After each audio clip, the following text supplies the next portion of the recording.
के लोग जो होते हैं वो बोले दूसरी पुतली जो है उसके कान में धागा डालो तो मुंह से निकल जाता है।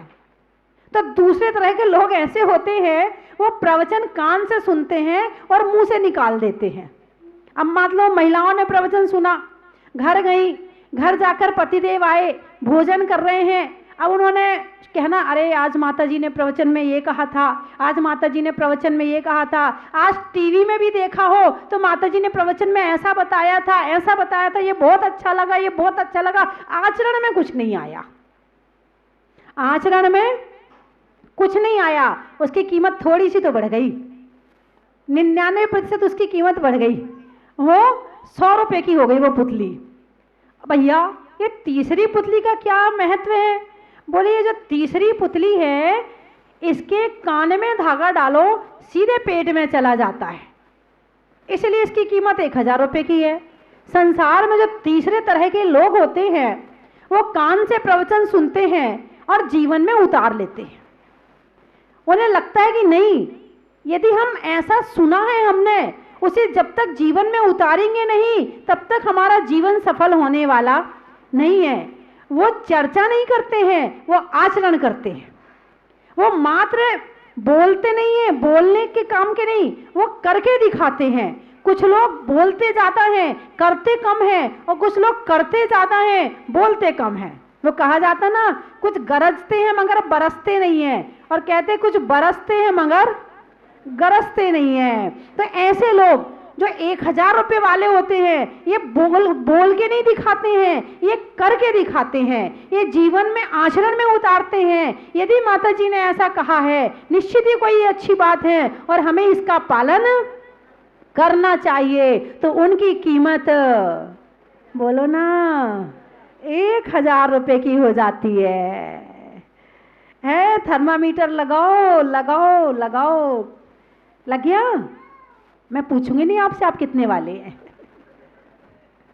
तो बंधुओं, और भी श्रोता कई तरह के होते हैं। कुछ श्रोता होते हैं, कुछ सरोता होते हैं।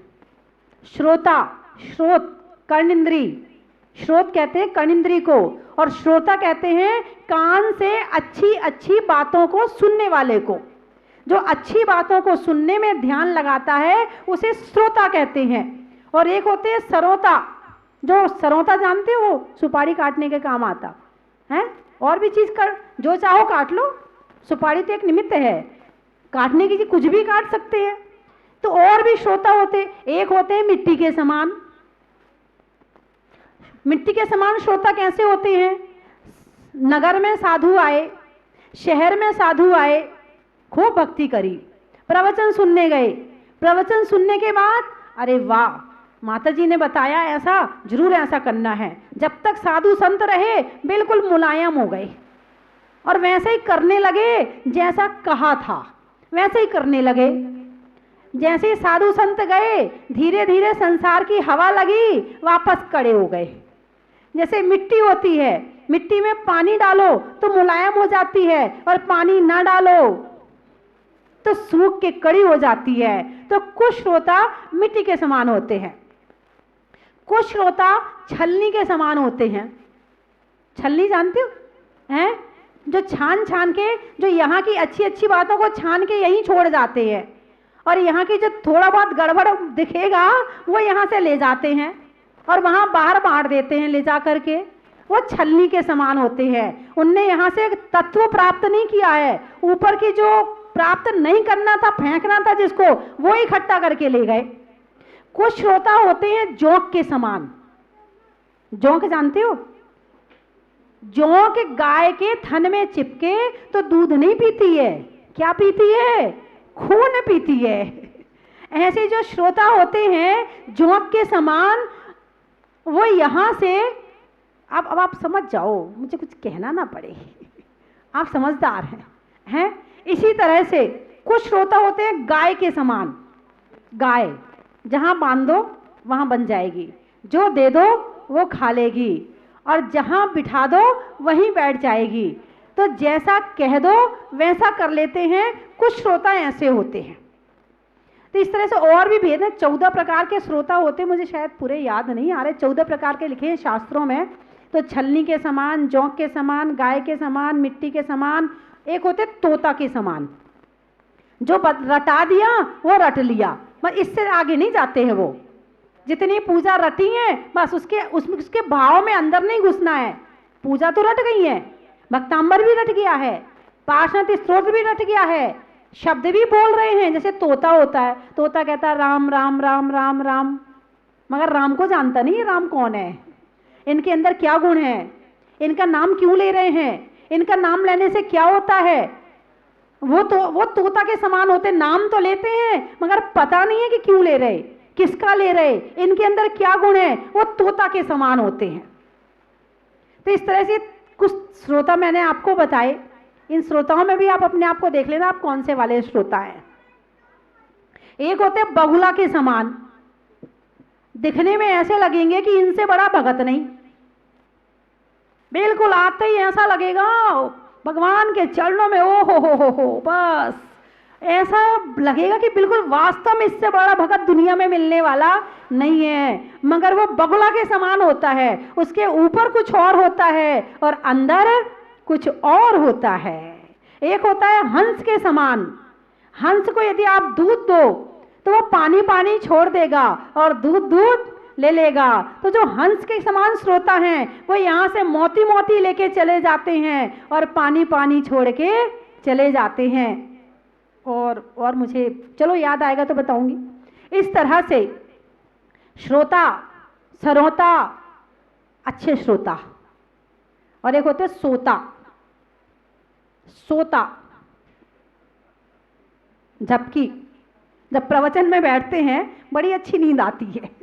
मैं आपकी बात नहीं कर रही हूँ, आप तो बड़े ध्यान से सुन रहे हैं। एक भी ऐसा नहीं है जो यहाँ ध्यान से सुनने वाला नहीं लग रहा। मुझे सबकी शक्ल से लग रहा हाँ कि सब बढ़िया ध्यान से सुन रहे हैं। लेकिन कुछ श्रोता तो ऐसे होते हो केवल सोने के लिए आते हैं, जिनको कहीं नींद ना आए, चलो प्रवचन में मन लग जाता है, अच्छी नींद आ जाती, 2-4 झपकी आ जाती हैं। तो इस तरह से वो केवल यहाँ आकर जिनके ज्ञानावर्णी कर्म का विशेष उदय होता है, वो अच्छे स्थान पर भी आके अच्छी बातें नहीं सुन पाता है, इसलिए वो सोता है।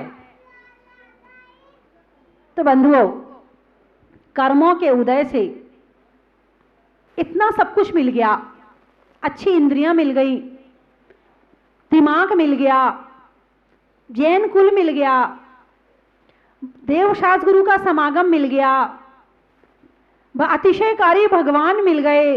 इतने के बाद भी यदि हम भक्ति ना कर पाए तो समझना कि हमारे ही निश्चित कोई पूर्व जन्मों के कर्मों का उदय है, अशुभ कर्मों का उदय है, जो हम भगवान की भक्ति नहीं कर पा रहे हैं। बिना भक्ति किए मंदिर से वापस चले जाते हैं। अब ये चतुर्मास का समय आ गया, जो पूजा ना करता हो वो पूजा शुरू कर दो, जो भक्तांबर ना पढ़ता हो भक्तांबर शुरू कर दो, जो व्रत ना करता हो वो व्रत शुरू कर दो। आज बहुत सारे लोगों ने भक्तांबर के व्रत लिए हैं और कल भी ले सकते हैं। भक्तांबर के व्रत की कोई तिथि नहीं होती है, 48 करने पड़ते हैं और उसमें भक्तांबर की पूजा करनी होती है।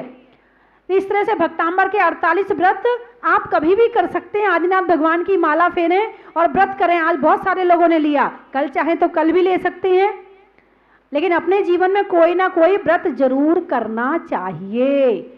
उपवास करने से, तपस्या करने से ही कर्म भागते हैं। कर्म ऐसे जल्दी से साधारण से भागने वाले नहीं हैं। आपके यहाँ जो कुत्ता घुसा है उसे आप डंडे से भगा सकते हैं, मगर हमारे अंदर जो कर्म घुसे हुए हैं उसे तपस्या के डंडों से भगाना पड़ेगा।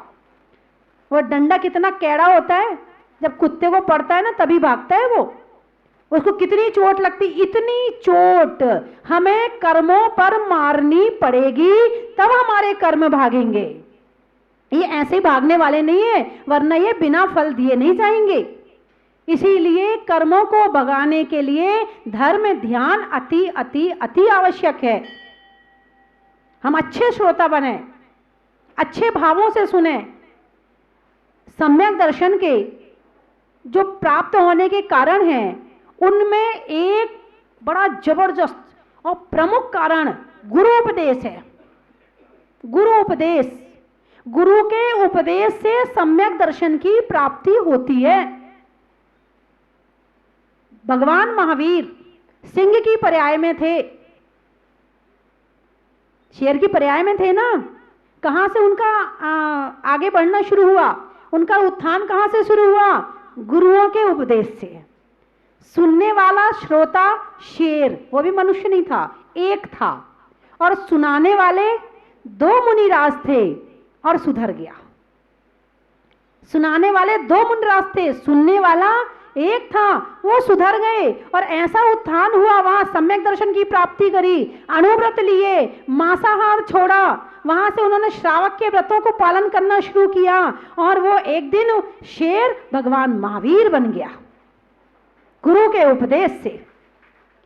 पारसनाथ भगवान हाथी की पर्याय में थे और हाथी की पर्याय में उन्होंने गुरु का उपदेश सुना, सम्यक दर्शन ग्रहण किया, अणुव्रत लिए और उसका पालन किया, समाधि मरण किया और एक दिन जाकर 10वें भाव में वो भगवान पारसनाथ बन गए।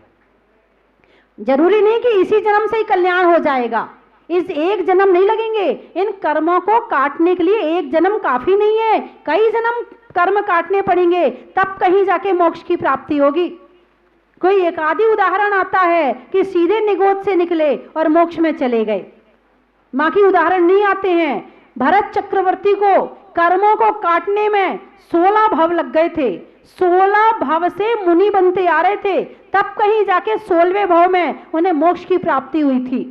तो हम शुरुआत तो करें, ये मत सोचें अरे पंचम काल है, पंचम काल में मोक्ष तो मिलना नहीं है, फिर दीक्षा क्यों लें, फिर नियम व्रत क्यों लें, फिर क्यों हम करें। अरे नहीं, बीज आज डालने पड़ेंगे तो फल मिलेंगे चतुर्थ काल में खाने के लिए। और फिर भी और भी जल्दी आपकी मोक्ष जाने की भावना है तो मैं आपको रास्ता बता देती हूँ। बोलो ना, अरे बोलो ना, और जल्दी मोक्ष जाना हो तो मैं आपको रास्ता बता देती हूँ। आप यहां से विदेह क्षेत्र जाइए और विदेह क्षेत्र में सीमंदर स्वामी और अन्य 20 तीर्थंकरों के समोशरण लगे हुए हैं, वहां पर आप उनके समोशरण में बैठिए, वहां दीक्षा लीजिए और दीक्षा लेके, और यदि भव हमारा निकट होगा तो वहां से हमें मोक्ष की प्राप्ति जरूर हो जाएगी।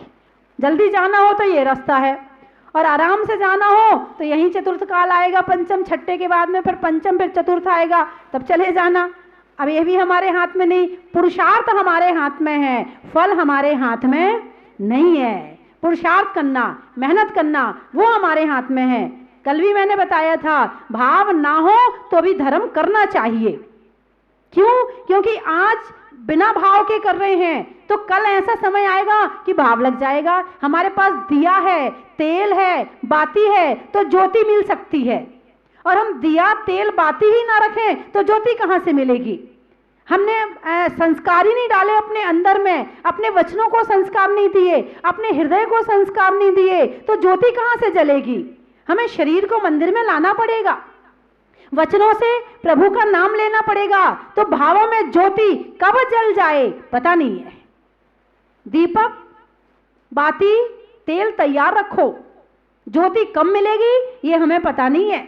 ज्योति का इंतजार करो, पुरुषार्थ करो, प्रयास करो, ज्योति जरूर मिलेगी आपको।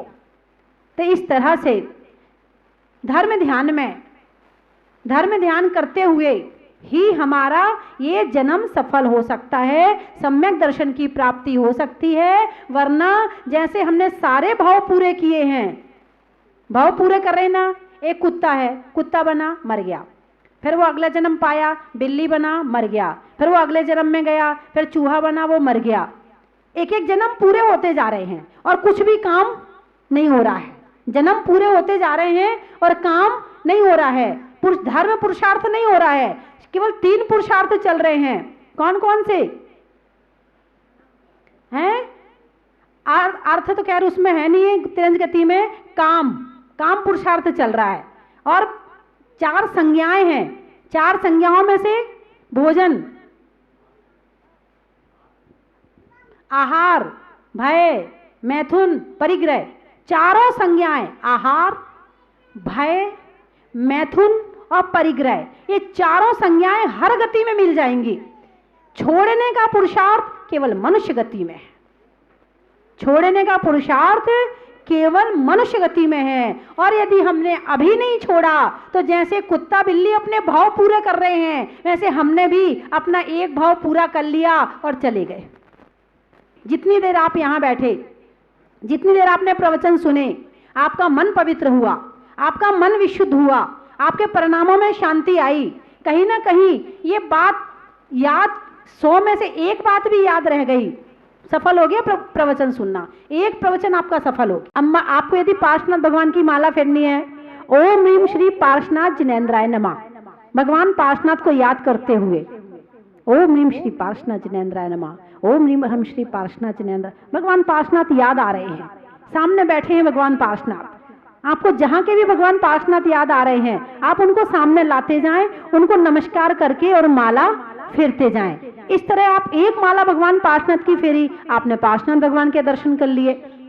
मान लो आप महावीर भगवान की माला फेरते हैं, तो महावीर भगवान जहां के भी आपको याद आते हैं, उन महावीर भगवान को याद करते हुए ओम ह्रीम अरहम श्री महावीर जिनेन्द्राय नमः, ओम ह्रीम अरहम श्री महावीर जिनेन्द्र। आपको चंदा प्रभु भगवान की माला फेरते, उन्हें सामने बिठाओ, फिर नमोकार मंत्र की माला फेरो। यदि आप चाहें तो ऐसी माला भी फेर सकते, नमो अरिहंताड़म, नमो अरिहंताड़म, अरिहंत भगवान का समोशरण सामने बिठा लें और केवल नमो अरिहंताड़म की, नमो अरिहंताड़म, नमो अरिहंताड़म, अरिहंत भगवान दिख रहे हैं। फिर दूसरी माला फेरें, नमो सिद्धाड़म, सिद्ध भगवान को सामने बिठा लें, नमो सिद्धाड़म, नमो सिद्धाड़म, नमो सिद्धाड़म। फिर तीसरे बार में आचार्य परमेष्ठी को बिठा लें, नमो आयरियाड़म, नमो आयरियाड़म। फिर चौथी बार में नमो वज्झाड़म, उपाध्याय परमेष्ठी को बिठा के नमो वज्झाड़म। और फिर सब साधु को एक साथ बिठा लें सामने ध्यान में, और फिर नमो लोए सब श्रवणम। देखो कैसे ध्यान नहीं लगता, कैसे नहीं कर्म कटते हैं, जरूर कटेंगे कर्म। हम माला ध्यान से फेरे तो सही, ये भी ध्यान हो गया, ये पदस्थ ध्यान हो गया, पिंडस्थ पदस्थ ध्यान से माला फेरना, पदों का ध्यान करना। नमो अरिहंताड़म एक पद, नमो सिद्धाड़म दूसरा पद, नमो आयरियाड़म तीसरा पद, नमो वज्झयाड़म चौथा, और नमो लोय सब श्रवणम पांचवा। एक एक पद का ध्यान करें, ये पदस्थ ध्यान हो गया आपका।